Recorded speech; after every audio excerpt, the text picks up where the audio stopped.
Today we're bringing you a virtual professional development session on dealing with English second language learners and the struggles they might have in dealing with academic language. So basically we have two types of language that we deal with in our daily lives when we go to school. We have our basic interpersonal communication language. This is our skill, our conversational skill.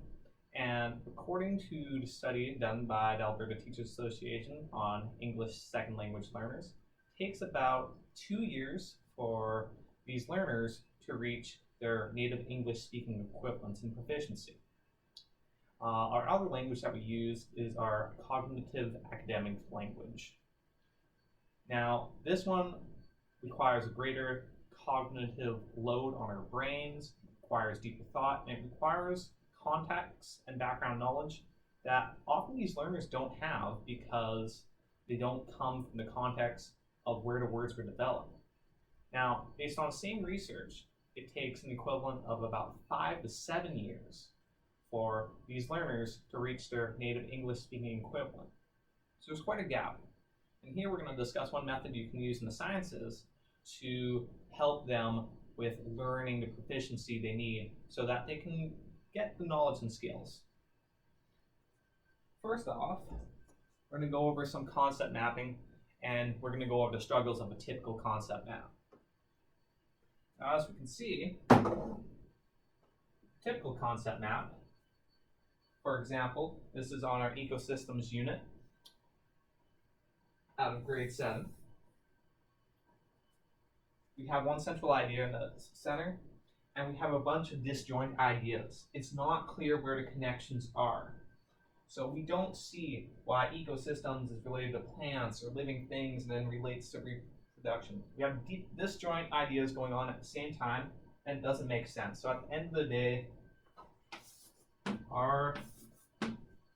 particularly English second language learners, we're already not familiar with some of the terminology, don't have a context to put these words together. Now, one thing that we'd like to go over today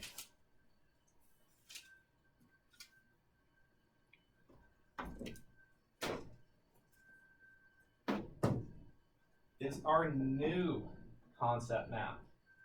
Now, this was developed out of the Stanford Education Assessment Lab, and it provides a propositional statement to go with a key term or idea that you discuss in a unit.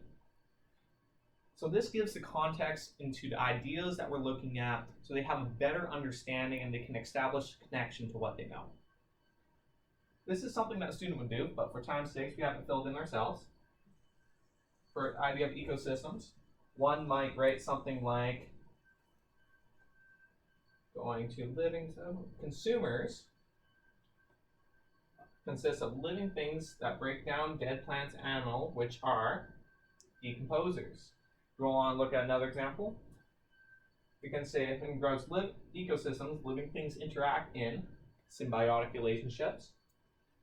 And one of the types of symbiotic relationships where one species is harmed while the other benefits, it is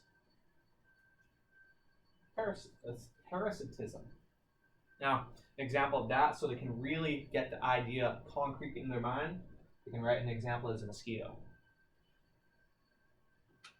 Now, this would be a student-created document. You'd be providing the key terms so that you get over the key concepts from the program of studies that you need to get across while they make the concrete connections themselves in a way they can understand.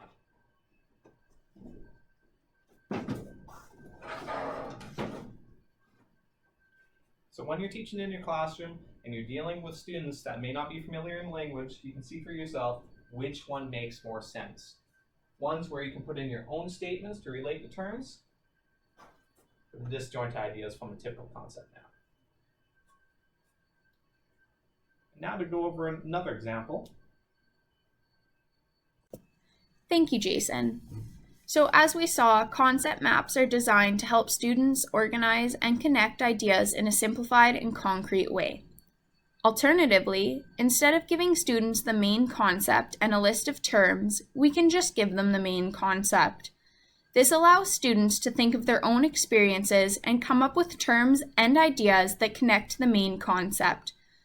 Through allowing students to make the connection between the academic language and their cultural background, we are supporting and encouraging a culturally responsive pedagogy. Additionally, teachers can use concept maps as a way of planning out their year of teaching. First, they would start with the year as the central point, up here. The branches from there are the unit plans stated within the curriculum's program of studies. From the unit plan, such as the one we see here, individual learning outcomes, or lesson plans, depending on personal preference, branch out. Once the concept map has been completed, the teacher can see what they will have to cover throughout the year and what concepts are covered in each area. They can then determine which order they want to complete the units so that they branch off of students' prior knowledge. So as we can see here, this is an example of how teachers may incorporate concept maps into unit planning.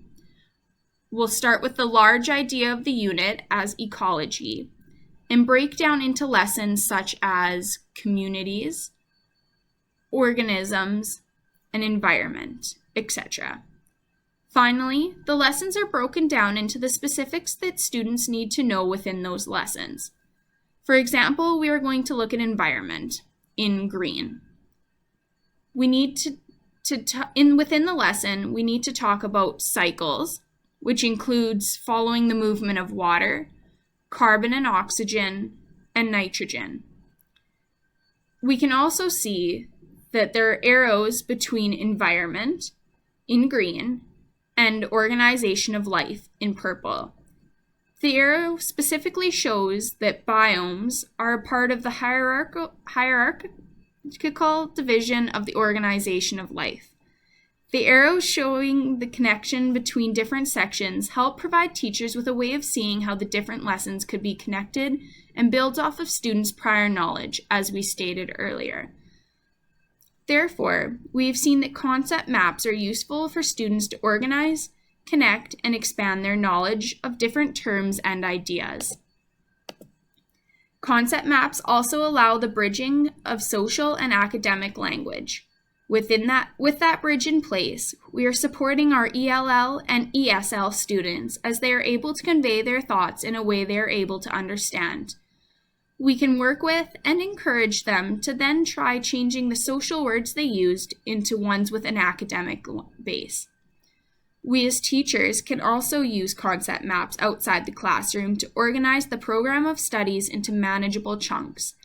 Those chunks can later be connected, like the arrows between biomes and organization of life. Thank you for watching, and we hope you will use this information to incorporate concept maps into your own teaching practices inside and outside of the classroom.